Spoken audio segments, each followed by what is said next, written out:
Everyone, it's me, C Lefty Run. I'm here to give you my week 6 Boston Marathon training update. I'm doing 14 weeks of training. So this is week 6. I'm almost halfway done. This time next week, I will be more than halfway done. Actually, today I'm more than halfway done because I'm into week 7, day 1. I just did day 1. So that would technically put me at more than halfway done. Not to mention, there's the 2-week taper. So really, I have about 5 solid weeks left of training. It's gone by really fast. You know why? Because I made it fun. Got to make it real fun. So 55 miles in week 6.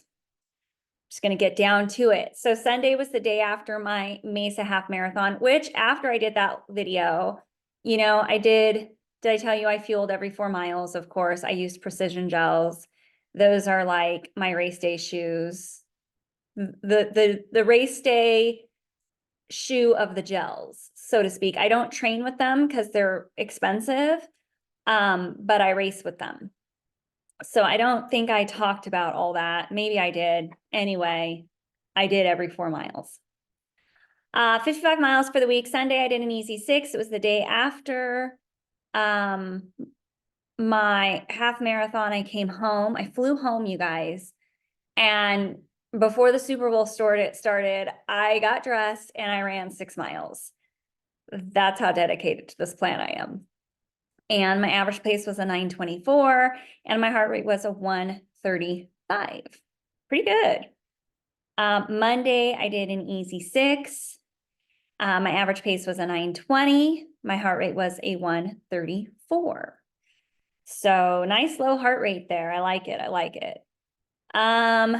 Tuesday, I had a workout. I did it at the track. I've told you before that my plan specifically says not on track. But you know what? It's more fun to do it on track with people. So I'm breaking the rule. I did it on the track. Maybe it'll bite me later. I don't know. I had 5 times 1K repeats. And I had a 1.5 miles. I did a 2-mile warm-up. Then I did my 1K repeats at 7:05, 7:09, 7:04, 7:12, and 6:57. I was really trying to rein it in. I wore my New Balance Rebel V3s. Not even a plate, you guys. And again, I didn't want to blow it all out, right? So I've been concerned about that for some reason, don't want to overdo my paces. And because I know that will lead to burnout or overtraining. And so I've been really trying to keep it in my range. My range for this was 7:11 to 7:24, I think. So I was a little under my range in some of them, but I felt good. My average heart rate was for it was a 1:45, which is really good. And then in between each 1K, I had a 1/4 mile recovery. I'm drinking wine today, you guys, drinking wine. So yes, Wednesday is my off day. Thursday, I had 11 miles. And I wore my old Saucony Endorphin Pros that I am retiring, but I do wear them for race day shoes. My average pace for that was an 8:34. I had 8 miles at marathon pace. So I did my 2-mile warm-up. Then I went into the marathon paced work. I took a gel on this run every 4 miles. My training gel of choice is Honey Stinger, and I alternate between the Honey Stinger Gold, which tastes just like straight honey, and the Strawberry Lemonade, which has 35 milligrams of caffeine, which I don't feel like is a lot of caffeine, considering my Precision Gels have 100 milligrams of caffeine, but I do like the way the Honey Stinger Gold tastes, and I like the ingredients, so that's what I use. So I took one at mile 4 and another one at mile 8. And my 8 miles at marathon pace, my marathon pace is 8:06 to an 8:16, I believe. And again, trying not to overdo these. This run did feel hard. Not so hard to where I was like, oh my gosh, I need to stop. But to where like the last mile, I was looking at my watch, like, okay, 0.9, okay, 0.8, okay, 0.7. Like it was one of those, which I'm surprised by because my track repeats went very well. So I really thought like, oh, this was going to be like no problem. And like I said, I didn't stop because I was tired, but I just kept looking at my watch.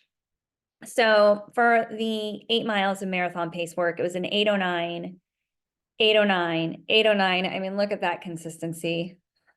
8:19. I'm not sure what happened at the 8:19. I think there's a small hill, but it's so small it shouldn't take me 10 extra seconds. I don't know.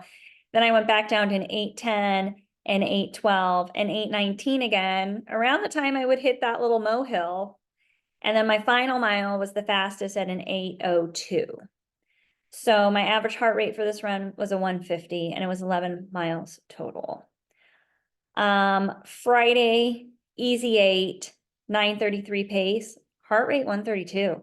I mean, geez. So really happy with that. That felt good. My legs, I woke up Friday morning and they were just sore just from all the running I think I had been doing. And I was like, I don't want to do this run. But I will say doing the easy effort the day after the really hard effort, it does work out all the junk in my legs. So I did feel better after that. Saturday, I had a 17-mile run. It was 16 miles and I was supposed to do 4 times 2 minutes up and down hills at the end. As you know, I've been running my Saturday runs with a group and we did it in Belmont Shore and you can hit some hills there, but I'm not going to be like, hey group, at the end, can we time this by this hill? Because I have so I did say I do have some hill repeats I have to do. If we can sprinkle those in somewhere, that would be great. And we did. And there, a couple of them are training for Boston as well. So they're like, yeah, let's do the hills. Let's do the hills.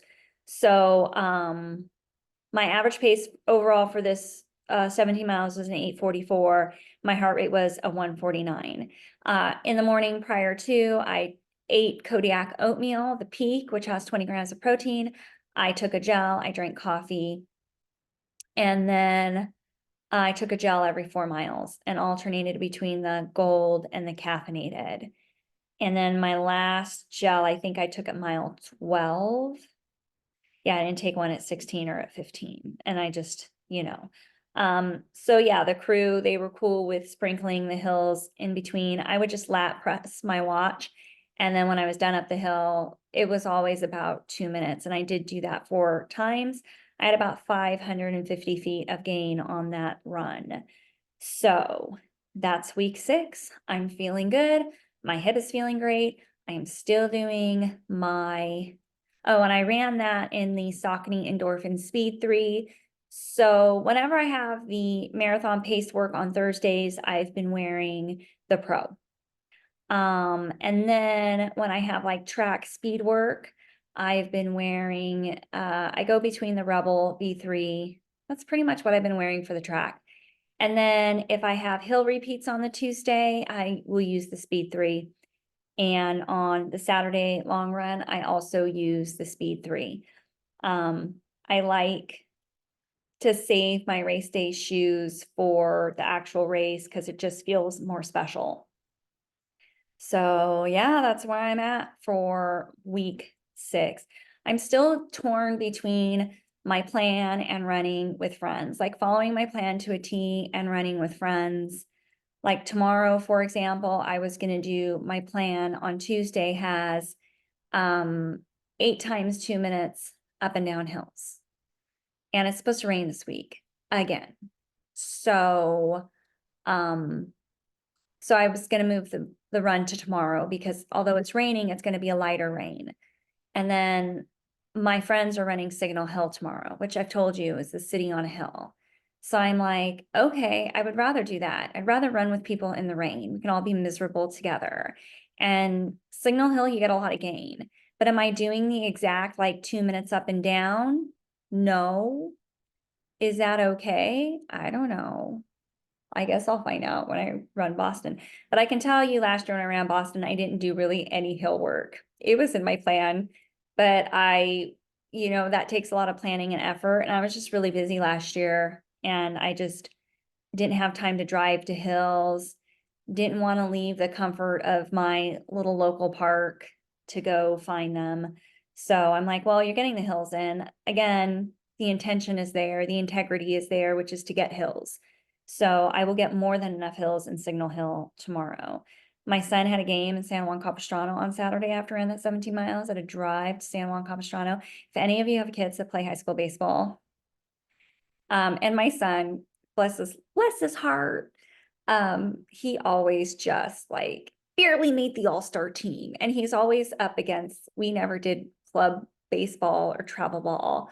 I was always like, we're doing rec. Like, I'm not gonna go spend a weekend 2 hours away for a baseball tournament every weekend. That's just not what we're doing. My husband and I are both pretty active on the weekends.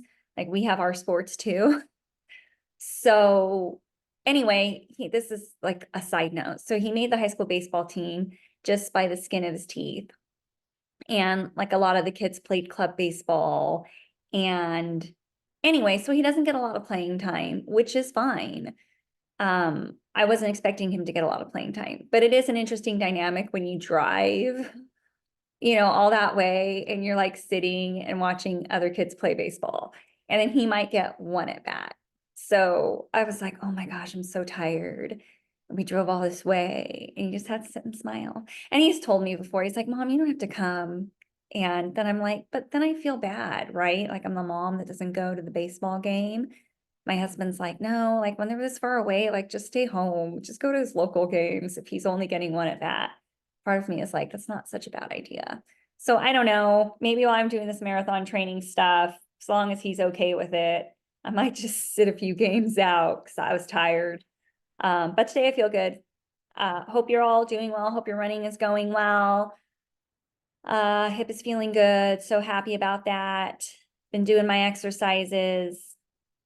And that's about it. It's supposed to get more rain this week, which I just said Monday, Tuesday, Wednesday. I'm like, gosh darn it, it's always on my hard run days. If it's on an easy day, it's not a big deal. But if it's on a day when I'm trying to get in like speed work or hill repeats or something like that, the rain really stinks. So yeah, that's about it. I will see you next week with week 7, where I will proudly announce that I'm more than halfway done. Have a good one. Bye.